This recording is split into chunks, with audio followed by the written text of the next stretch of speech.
Before we begin, take a second to like this video and subscribe to the channel. It helps keep stories like this alive.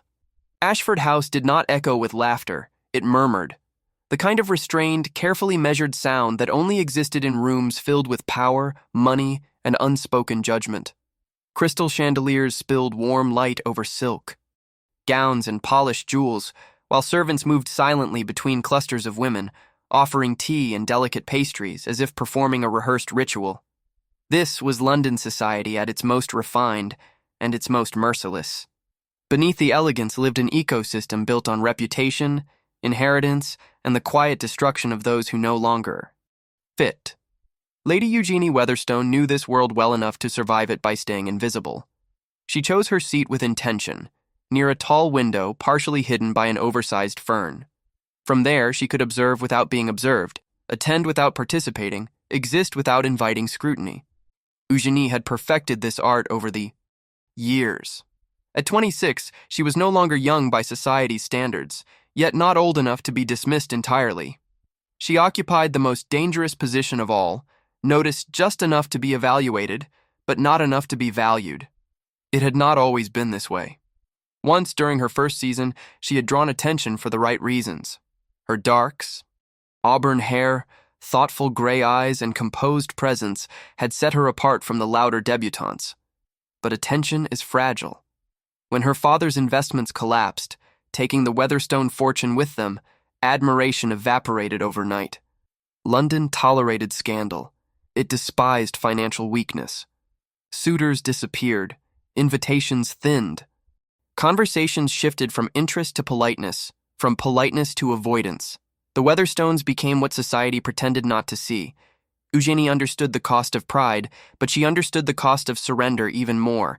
She refused to accept proposals that treated her as a decorative solution to someone else's boredom.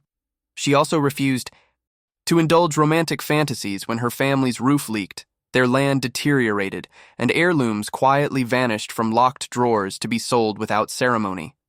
Love, she knew, did not settle debts. So she attended the charitable society meeting because duty demanded it. She smiled when required. She listened without engaging. From her hidden seat, she watched the machinery of social survival grind on around her, satisfied that she had avoided becoming its subject. Then she heard a voice. It came from behind the fern, controlled, aristocratic, sharp with authority. The tone was not curious. It was analytical. Eugenie froze, teacup suspended halfway to her lips. Instinct warned her that this voice did not belong to someone harmless. It belonged to someone accustomed to deciding outcomes. Another woman responded, her voice familiar, eager to impress. Eugenie did not need to hear her name spoken to know who was being discussed. The rhythm of the exchange made it clear. She was the subject. The question was simple. Who was the woman? By the window? The answer followed with practiced diplomacy. Lady Eugenie Weatherstone, respectable family, recent financial difficulties. Nothing scandalous, just unfortunate circumstances. The kind of explanation society used to justify distancing itself without guilt. Eugenie expected dismissal. She expected the conversation to move on. Her existence filed away as irrelevant. Instead, the first voice lingered, interested, calculating. Interest was dangerous. Then came the question that cut deeper than any insult. Was she desperate to marry? The audacity of it nearly stole Eugenie's breath. Desperation implied weakness. It implied availability. It implied that her value could now be negotiated. She steadied herself, refusing to react, as the second woman answered carefully, no, not desperate, but surely aware that time was not on her side. At her age, she could not afford excessive selectiveness. The response was polite. The meaning was cruel. Then the first voice spoke again, and satisfaction colored every word. Perfect. Before Eugenie could process what that meant, the owner of the voice appeared. The woman moved with decisive force, dressed in lavender silk that spoke of wealth and authority rather than fashion. Diamonds glittered at her throat and ears, unapologetic in their brilliance. Her silver hair was arranged with meticulous care, and her expression suggested a lifetime spent being obeyed. She did not hesitate. She did not ask permission. She sat beside Eugenie as though the space had been reserved. The room subtly adjusted around her presence. This was Winifred Marrow, Dowager Duchess of Silverly. The Duchess wasted no time on pleasantries. She addressed Eugenie directly, identifying her not through compliments, but through observation. Gloves turned and restitched. A gown cleverly refreshed rather than replaced. Pearls that mimicked the famous Weatherstone set but lacked its unmistakable weight. Facts delivered without mockery, without sympathy. Only certainty. Years of careful concealment collapsed in seconds. Eugenie felt exposed, but not humiliated. The Duchess was not attacking her. She was confirming details, measuring value, preparing an offer. The Duchess explained that she had a son, a duke, Callum Marrow, Duke of Silverly, 32, wealthy, powerful, and entirely uninterested in marriage. For years, eligible women had been presented to him like offerings, and he had rejected them all with flawless courtesy and total indifference. That indifference had consequences. Rumors had begun to circulate, speculation disguised as concern, insinuations that threatened reputation. And the Duchess did not tolerate threats, especially those aimed at her family name. Eugenie attempted to disengage. She expressed polite confusion. None of this concerned her. The Duchess corrected her. Eugenie was going to pretend to be the Duke's fiancée. Immediately. The explanation was brutally efficient. Certain women in the room had been relentless in questioning the Duke's unmarried state. One had even implied something unacceptable about his preferences. The Duchess intended to silence them decisively. Eugenie, respectable, intelligent, overlooked, and financially vulnerable, was the perfect solution. Eugenie's instincts screamed refusal. Her logic followed close behind. But then the Duchess stated what Eugenie never admitted aloud. She needed money, and she was too proud to show it. The offer was not charity. It was compensation. A transaction. A sum substantial enough to erase her family's debts, repair their estate, secure her brother's education, and end the quiet erosion of their dignity. All in exchange for a public performance. Eugenie was not fooled. This was not kindness. It was leverage. But leverage worked both ways. The Duchess did not wait for agreement. She stood, linked arms with Eugenie, and guided her toward the center of the room. Eugenie followed. Not because she wanted to, but because years of watching her family struggle had taught her what inaction cost. At the center of the drawing room, the Duchess announced the engagement. She named Eugenie as her son's fiancée. She named the church. She named a wedding date. She spoke with such confidence that resistance became unthinkable. The room erupted. Congratulations poured in, hands grasped Eugenie's arms, smiles gleamed with envy and calculation. Women who had ignored her for years now competed for proximity. In moments, she ceased to be invisible. Inside, panic surged. The Duke did not know. The Duke would know, and the Duke, by all accounts, despised manipulation. Eugenie attempted to protest. She named the madness of it. The Duchess acknowledged it cheerfully. Public denial would destroy them both. Compliance, at least for the afternoon, allowed for private negotiation later. The choice was merciless in its simplicity. Eugenie looked around and saw opportunity where there had once been emptiness. She thought of her father's exhausted silence, her mother's quiet endurance, her brother's uncertain future. Pride suddenly felt like a luxury she could not afford. She accepted, not romantically, not eagerly, but deliberately. She asked questions, practical ones. She demanded details, habits, preferences, personality traits. The Duchess provided them readily. The Duke was intelligent, dutiful, reserved, loyal, intolerant of dishonesty. That detail lingered like a warning. The meeting ended, but the consequences did not. Eugenie returned home in her family's aging carriage, her mind racing, her future rewritten without her consent. At home, she found her mother mending what should have been replaced years ago, still maintaining the illusion that everything was fine. Eugenie delivered the truth plainly. She was engaged to the Duke of Silverly. Silence followed. Not disbelief, calculation. Her mother understood immediately what Eugenie understood, but had not yet said aloud. This engagement could save them, or it could ruin them far faster than poverty ever had. And hanging over everything was the question neither woman dared answer yet, one that would determine whether this astonishing turn of fate was a miracle or a catastrophe. What happens when the Duke finds out? The consequences of the announcement did not wait for permission. By the following morning, London already behaved as if the engagement had existed for months. Notes of congratulation arrived before breakfast. Messengers appeared at the Weatherstone residence carrying smiles that felt more like inspections. Servants whispered, neighbors stared.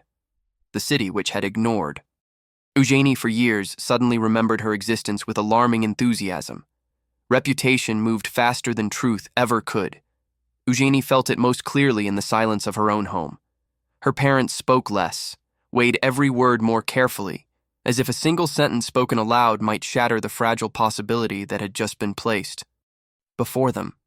The promise of financial rescue hovered close, intoxicating and dangerous at the same time.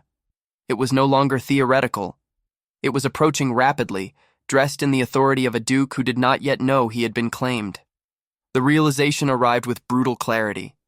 The engagement was now real to everyone except the one person who mattered most, the Duke of Silverley. That reality asserted itself the moment Eugenie arrived at the Duke's London residence. The house itself made a statement before any person did. Georgian architecture, restrained and precise, built to last and to intimidate. Marble floors, high ceilings, walls lined with history rather than decoration. This was not a home designed to charm. It was designed to endure. Eugenie entered not as a guest, but as a complication.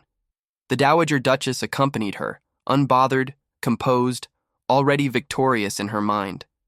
Eugenie, by contrast, felt the full weight of her choice pressing against her ribs. She understood now that the previous afternoon had been the easy part. Announcements could be made impulsively. Damage control could not. They were led into a study that reflected the Duke himself long before he appeared. Orderly, controlled, practical. Bookshelves filled not for display but for use. A desk marked by work rather than ornament. The space belonged to someone who valued competence over comfort. Then the Duke entered. Callum Marrow did not raise his voice. He did not display anger theatrically. His reaction was colder, sharper, and far more dangerous. He carried the calm fury of a man who had just discovered that his life had been rearranged without his consent. He had already received the messages. He had already understood the implication. 14 congratulations before noon were not a misunderstanding. They were an ambush. His attention moved immediately to Eugenie, not with curiosity, but with assessment. The same kind of precision his mother had shown, stripped of warmth.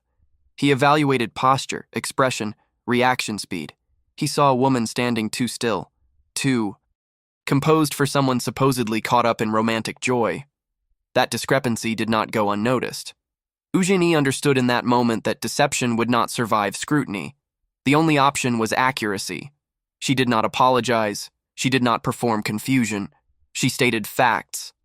The engagement was unexpected for her as well. The arrangement had been proposed by his mother. Compensation had been offered. Her family's financial state had made refusal impractical. There was no attempt to soften the truth. That honesty changed the atmosphere in the room. The Duke redirected his focus to his mother, forcing her to account for her actions. She did not retreat. She framed the engagement as a temporary solution to a public relations problem, something manageable, something beneficial. 3 months. No scandal. Quiet resolution afterward. The Duke listened. He did not interrupt. That silence was not agreement. It was calculation. When he spoke again, he addressed logistics, not emotion. If the engagement was to exist publicly, it would require consistency, presence, visibility, routine. Appearances would need to be reinforced daily, or the illusion would fracture under scrutiny. Half measures would only invite suspicion. Then came the conditions. The first was financial structure. Compensation would be divided, not promised vaguely. One portion immediately, One midway, one at the conclusion of the engagement. Clear incentives, clear expectations. Business, not benevolence. Eugenie recognized the intelligence behind it instantly. This was not cruelty, it was risk management. The second condition altered everything. If society was to believe the engagement, proximity was required. Not staged meetings, not occasional appearances. Consistent presence. The Duke declared that Eugenie would move into his residence immediately, under his mother's supervision, to remove doubt and silence gossip. The suggestion was deliberately shocking. It tested boundaries, forced reactions, revealed character. Eugenie did not hesitate. Her agreement was not emotional. It was strategic. Refusal would signal fear. Fear would invite speculation. Speculation would destroy credibility. She accepted with the same clarity that had guided her since the engagement began. The Duke noticed. What followed was not celebration, but implementation. Instructions were given. Staff informed, schedules adjusted.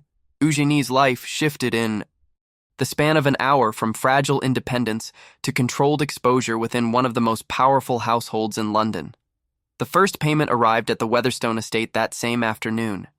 It was real, paper that erased debts, funds that halted decline, security that had felt impossible only days earlier. Eugenie's father held the document, with hands that trembled despite his efforts at restraint.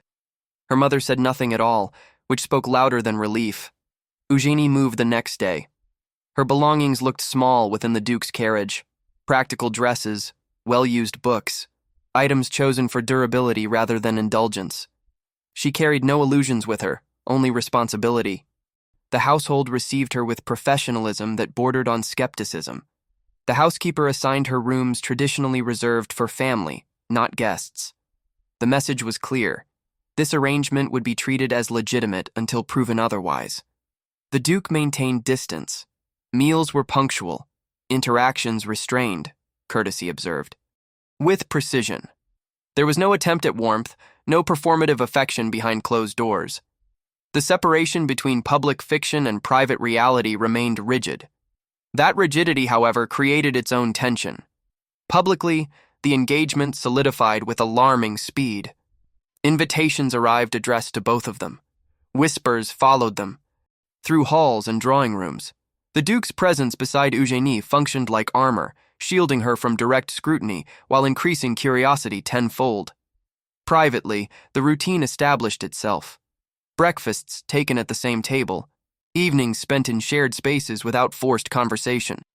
Silence became familiar rather than hostile. Observation replaced suspicion. Eugenie noted details, the Duke's disciplined habits, his preference for order, his focus on work over distraction, his intolerance for wasted time. She saw no indulgence, no scandal, no hidden vice. Only a man bound tightly to responsibility, resisting intrusion by default. The first major test came at a formal dinner hosted by one of London's most observant households. The Duke performed his role flawlessly. Attention without excess, consideration without display. Eugenie mirrored him instinctively. Their movements aligned not through rehearsal, but through shared understanding of survival. Society watched closely, searching for cracks. None appeared. Whispers shifted from doubt to intrigue. That shift had consequences. The more convincing the engagement appeared, the more difficult it became to dismantle quietly. Eugenie understood this long before the Duchess voiced it. Each successful appearance strengthened the narrative. Each compliment added weight. Each assumption accepted as truth built. Pressure. And pressure always demanded resolution. In private moments, Eugenie recognized a subtle change in the Duke's demeanor. Not softness, not affection. Awareness. He asked questions without framing them as interrogations. He listened without interrupting. He adjusted expectations when logic demanded it. Trust did not form, but respect began to take shape. That was more dangerous than hostility. Eugenie reminded herself constantly that this was not safety.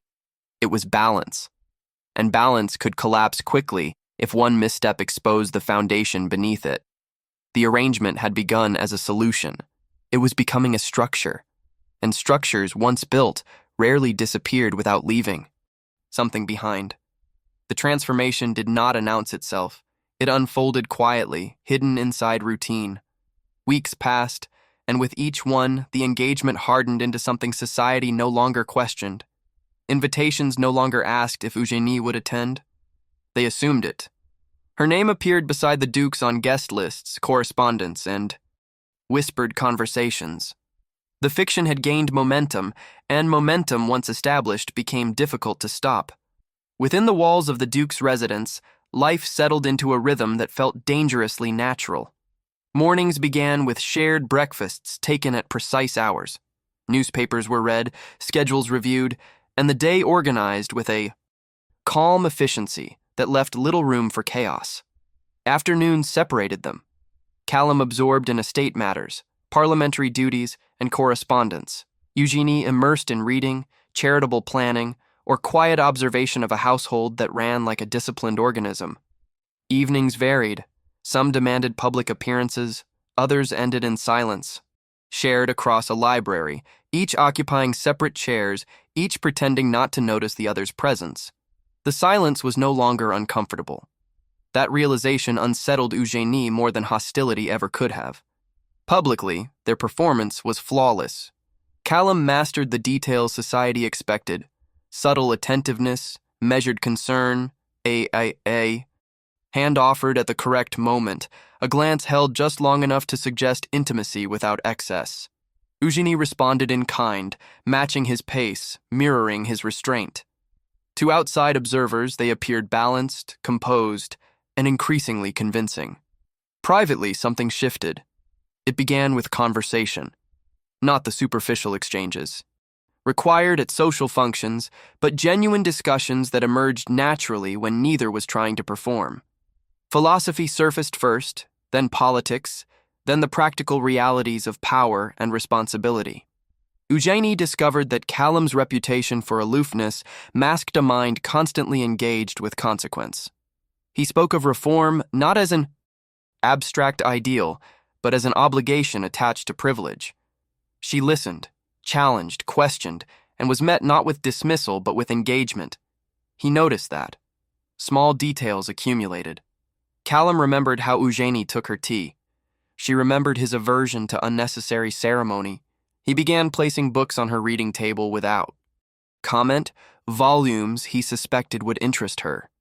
She returned them carefully, sometimes with marginal notes he pretended not to read, and then referenced days later with quiet precision. Neither acknowledged what was happening. The first public test came during a particularly scrutinized gathering, one hosted by a household known for dismantling false appearances. The room watched closely. Callum remained beside Eugénie without effort. Not possessive, not distant, balanced. The impression it created was powerful. Whispers shifted again. Speculation faded, replaced by assumption. The engagement stopped being questioned and started being analyzed for its future implications. That change carried weight. Eugénie began to understand the danger. The more believable the arrangement became, the more difficult it would be to end without consequence. Society tolerated broken engagements, but it remembered them, especially when power and money were involved. In private moments, Callum's demeanor evolved. He remained controlled, but the edges softened. He asked Eugénie's opinion not as courtesy, but as preference. He paused to listen. He adjusted his views when her reasoning held merit. That kind of consideration was not performative. It required effort. Eugénie noticed something else as well. Callum was not merely enduring the arrangement. He was adapting to it. The realization unsettled her. The turning point arrived quietly, without witnesses. Eugénie received a letter from home one evening. The handwriting was familiar, the tone different. Her father wrote of repairs underway, debts cleared, the estate stabilizing. He wrote of relief, of breathing again, of gratitude he struggled to express. He wrote of pride, not in the engagement itself, but in Eugénie's resolve. The weight of it struck her all at once. She retreated to the library, seeking solitude, but solitude failed her. The implications pressed in. Her family's recovery was built on a deception she maintained daily. The relief she felt was tangled with guilt she could not untangle. Callum found her. There. He did not ask questions. He observed. He saw the letter in her hand, the stillness of her posture, the controlled effort it took for her to maintain composure. Without commentary, he closed the distance and offered presence rather than solutions. The moment broke something open. Eugenie did not dramatize her emotion. She explained it. Plainly. The fear, the relief, the unease of knowing the stability her family now enjoyed depended on a lie that had grown too large to ignore. She expected distance in response. She expected judgment. Instead, Callum reframed the reality with unsettling clarity. The arrangement had been a choice. Not a trap sprung solely by his mother, but a decision both of them had accepted because it addressed real problems. Responsibility did not disappear simply because the solution was unconventional. The benefits were real. The intentions were not malicious. That acknowledgement altered the balance between them. From that night forward, the boundaries blurred further. There were no dramatic confessions, no declarations, only a gradual erosion of distance. They lingered longer in shared spaces. Conversations stretched. Silence felt companionable rather than strained. When Eugenie laughed unexpectedly at one of Callum's dry observations, the sound surprised them both. It should have alarmed her. Instead, it felt grounding. The first internal warning came during a formal event when Eugenie realized she was watching Callum rather than the room. She noted the way he managed attention, the discipline behind every gesture, the rare moments when his expression softened unguardedly. She recognized admiration forming, unwelcome and undeniable. She shut it down immediately. This was not affection. It was proximity, familiarity, the result of playing roles too convincingly for too long. She reminded herself of the terms. 3 months, no more, no less. Callum appeared to reach a similar conclusion independently. He raised the subject with caution, not accusation. The engagement was functioning too well. The risk now lay not in exposure, but in confusion. When a performance succeeded beyond expectation, it became easy to forget it was a performance at all. The acknowledgement hung between them, heavy with implication. Eugenie insisted on clarity. Boundaries existed for a reason. The arrangement had an expiration. Allowing it to drift into ambiguity would damage them both. Callum did not argue. He accepted the logic. But acceptance did not erase tension. The atmosphere changed. Public appearances continued without flaw, but private interactions carried restraint sharpened by awareness. Conversations remained thoughtful but careful. Proximity was measured. Neither crossed lines, but both felt the pull of them. Then, rumors resurfaced. Not from the obvious sources, but from the margins. Questions about timing, about introductions, about the rapid solidity of the engagement. Eugenie sensed the shift before it reached her directly. The same instincts that once taught her invisibility now warned her of scrutiny. Callum noticed as well. The illusion that had once protected them now attracted attention precisely because it worked too well. London society was skilled at detecting falsehoods, but it was even more adept at resenting authenticity when it appeared unexpectedly. The engagement, once a solution, had become a focal point. And within that focus, something fragile had begun to take shape. Something that could not be dismissed as strategy alone. Eugenie felt it in the quiet moments, in the ease of shared thought, in the unspoken understanding that had developed between them. She recognized it with a mix of fear and inevitability. Pretending had grown dangerous. Because at some point, without ceremony or permission, one of them had stopped. Pretending entirely. The danger did not arrive loudly. It crept in through whispers, glances held too long, and questions that were never asked directly. By the time Eugenie sensed it clearly, the atmosphere around the engagement had already changed. London society had moved past curiosity. It had entered evaluation. At first, the attention felt flattering. Invitations multiplied. Doors opened more easily. Eugenie's name carried weight it had never held before. But privilege came with scrutiny, and scrutiny came with appetite. The same people who once ignored her now watched her closely, measuring consistency, searching for flaws, waiting for something to slip. Callum felt it as well. His movements through society grew more deliberate, his composure sharper. He understood this environment intimately. Power invited challenge, stability provoked disruption. The longer the engagement endured without fracture, the more some began to question how it had formed so seamlessly. Rumors do not need proof. They only need plausibility. The first sign of real trouble emerged quietly, delivered not through confrontation, but through pattern. Eugenie noticed certain women repeating the same questions with subtle variations. Where had they truly met? Why had no one known earlier? Why the sudden certainty? The tone was polite, but persistence replaced interest. Someone was pulling threads. The source soon became clear. Lady Cromwell had always thrived on destabilizing others. Where influence failed her, information served as currency. She had noticed the engagement early and disliked it immediately.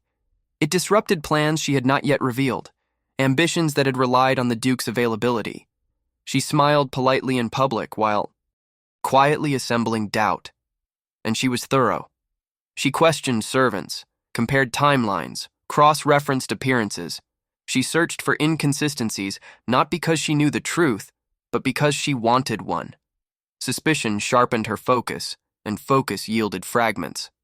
By the time the Dowager Duchess addressed the situation, the threat was no longer theoretical.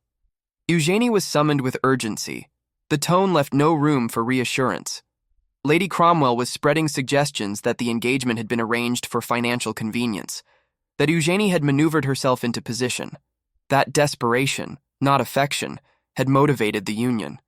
None of it was entirely false. That was the problem. Eugenie listened without interruption, absorbing the implications. If the rumors gained momentum, denial would not be enough. London society would interpret restraint as guilt, defense as confirmation. The narrative, once destabilized, could not be easily reclaimed. Callum understood this immediately. He recognized the pattern. Reputation damage moved faster than repair, especially when class resentment sharpened its edge. An impoverished woman accused of manipulating a duke was not a novel story. It was a familiar one, and familiarity bred conviction. Ending the engagement early would not protect Eugenie. It would validate suspicion. Silence would condemn her. Resistance would exhaust her. The Dowager Duchess presented the alternative without hesitation. If doubt threatened the engagement, the solution was to remove doubt entirely. Marriage, immediate, decisive, publicly undeniable. The proposal was not romantic. It was strategic. Once vows were exchanged, accusations of manipulation lost power. Society forgave. Unconventional beginnings far more readily than unresolved scandal. Eugenie felt the weight of the suggestion settle into her chest. This was not what she had agreed to. The engagement had always been temporary. Marriage altered everything: status, identity, permanence. Callum was informed before Eugenie spoke. He reacted not with surprise, but with clarity. The threat was real. The consequences were predictable. He did not dismiss the option, but he did not impose it either. Instead, he gave Eugenie the only thing that mattered in that moment: choice. He acknowledged his privilege. He would survive scandal. His name, his title, his influence would buffer the damage. Eugenie's would not. He stated this plainly, without dramatics, without defensiveness. It was not an argument. It was an assessment. Then he asked her what she wanted. Not what was sensible. Not what was expected. What she wanted. The question unsettled her more than any accusation could have. Eugenie had built her life around responsibility, around measured sacrifice. Want had always been a dangerous indulgence. But standing there, with rumors tightening around her and consequences pressing in from every direction, she recognized something she could no longer deny. She did not want escape. She wanted him. The realization did not arrive with relief. It arrived with fear, because wanting Callum complicated everything. It meant acknowledging that what had grown between them was not performance. It meant admitting that distance would not dissolve what proximity had created. Callum did not rush her. He waited. In that silence, Eugenie confronted the truth she had been avoiding. The engagement had begun as necessity, but connection had followed. Real connection. Built on shared thought, mutual respect, and unguarded moments that had slipped past intention. Still, doubt held its ground. She questioned her own motives. Proximity could deceive. Gratitude could masquerade as affection. Stability could distort desire. How could she be certain that what she felt was not the product of circumstance? She could not. And so she made the hardest decision available to her. She asked for time, not to extend the engagement indefinitely, not to retreat from it, but to honor its original terms, to allow distance to test what closeness had built. If the connection survived separation, it would be real. If it faded, it would reveal itself as dependency. Mistaken for love, Callum accepted the logic even as it cost him. He did not argue. He did not pressure. He agreed to wait, though his certainty remained intact. He offered restraint when persuasion would have been easier. That restraint deepened the impact of his feelings rather than diminishing them. The agreement stood. 6 weeks remained. Publicly, nothing changed. Appearances continued. Smiles held. The engagement retained its polished surface. Privately, everything felt heavier. Every interaction carried unspoken meaning. Every glance risked revealing too much. The tension was exhausting. Eugenie found herself guarding her reactions, suppressing instinct, maintaining discipline. She had not needed before. Callum mirrored the restraint. His attentiveness remained, but tempered. His proximity careful. The space between them became charged not by distance, but by awareness. Then Lady Cromwell escalated. She no longer relied on insinuation alone. She hinted openly, suggested investigation, claimed evidence without presenting it. The rumors sharpened, their edges cutting deeper with each repetition. The Dowager Duchess recognized the turning point immediately. Waiting now risked surrendering control of the narrative. If Lady Cromwell forced exposure, the damage would be irreparable. Silence was no longer neutral. The ultimatum returned. End the engagement early and accept the fallout, or make it permanent before doubt could take hold. Eugenie stood at the center of forces she had never intended to command. Her decision would not only shape her own future, but redefine her family's survival and Callum's public standing. Responsibility pressed from all sides, and beneath it all, something else pulsed steadily. Certainty, not about outcomes, not about safety, but about what she felt when she stopped rationalizing long enough to listen. When she finally spoke, it was not with confidence, it was with resolve, because whatever she chose next would end the illusion entirely, one way or another. The decision did not bring peace, it brought movement. Once, Eugenie committed, events accelerated with a force that left no room for second thoughts. What had lingered for weeks in uncertainty now advanced with precision. London society sensed it immediately. Something had shifted beneath the surface of the engagement, and when society sensed motion, it leaned in to watch the outcome. The response to Lady Cromwell's rumors was not denial, it was action. Preparations began quietly at first, then with undeniable momentum. Arrangements were made, permissions secured, timelines compressed. What had once been scheduled months away was pulled violently into the present. The strategy was clear: remove ambiguity by replacing it with permanence. Marriage ended speculation. Eugenie felt the weight of the transformation not in the announcements, but in the stillness between tasks. Each signature, each meeting, each confirmation stripped another layer of unreality away. This was no longer an arrangement balanced on appearances. This was a commitment with consequences that extended beyond reputation into permanence. Callum moved through the process with calm resolve. He did not perform enthusiasm for an audience. He focused on structure, legality, protection. His priority was not the spectacle of marriage, but its function. Eugenie recognized this immediately. It reassured her more than grand declarations ever could. The Dowager Duchess remained involved but contained. Her influence was redirected toward execution rather than manipulation. For the first time since the engagement began, boundaries held. When the announcement reached society, the reaction was immediate and divided. Some expressed shock at the speed. Others praised the decisiveness. A few resented the loss of narrative control. Lady Cromwell, notably, fell silent. Accusation lost power once certainty replaced doubt. There was no longer a scandal to expose, only a union to accept. The ceremony itself was restrained. No excess, no theatrical indulgence. The guest list reflected intention rather than display. Eugénie stood at the threshold of her former life and did not look back. She understood now that what she had once feared, visibility, was no longer something she needed to survive. The vows marked a transition she had not anticipated feeling so clearly. They were not performed for society. They were spoken into reality. When she stepped away from the altar, the title she carried changed, but, more importantly, so did her position. She was no longer protected by illusion. She stood fully within consequence. Marriage did not end scrutiny. It redirected it. The immediate aftermath tested resolve. Society observed closely, searching for cracks in the newly solidified narrative. Eugénie felt the pressure differently now. Where she once guarded herself against exposure, she now guarded something shared. Responsibility extended beyond self-preservation into partnership. Callum proved consistent. He did not shield her from the world by isolating her. He integrated her, introduced her as an equal presence, deferred publicly without performative emphasis. The signal was unmistakable. She was not an accessory to his title. She was central to it.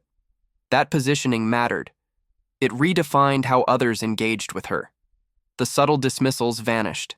The condescension dissolved. Eugénie was no longer evaluated as a risk. She was accepted as a fact. The transformation reached her family quietly but profoundly. The Weatherstone estate stabilized fully. Repairs were completed without secrecy. Education continued uninterrupted. The constant calculation that had governed their lives receded into memory. Eugénie observed the shift from a distance, aware that relief, once granted, carried its own gravity. She did not mistake security for obligation. That distinction mattered. No. True test arrived not from society, but from time. Days turned into weeks, weeks into months. The performance that had once required effort dissolved into routine. Eugénie and Callum settled into partnership not through dramatic gestures, but through accumulated decisions, shared responsibility, mutual adjustment, honest disagreement. They argued, without spectacle, resolved without retreat, learned the contours of each other's limits and respected them. Trust formed not because it was promised, but because it was practiced.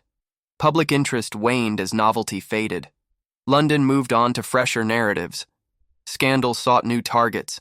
The engagement that had once threatened disruption became history. Marriage, properly lived, proved less interesting to gossip than chaos. Eugénie noticed the difference in herself before others did. She no longer scanned rooms for judgment. She no longer measured words for defense. She spoke with assurance rather than calculation. The vigilance that had once defined her survival softened into awareness. Without fear. Years later, the evidence of permanence surrounded her. Children's laughter replaced the formal quiet of grand rooms. Responsibilities multiplied and deepened. The household transformed from an institution into a living structure shaped by daily life. Titles mattered less than schedules. Legacy became something built deliberately, rather than inherited blindly. Callum's work evolved.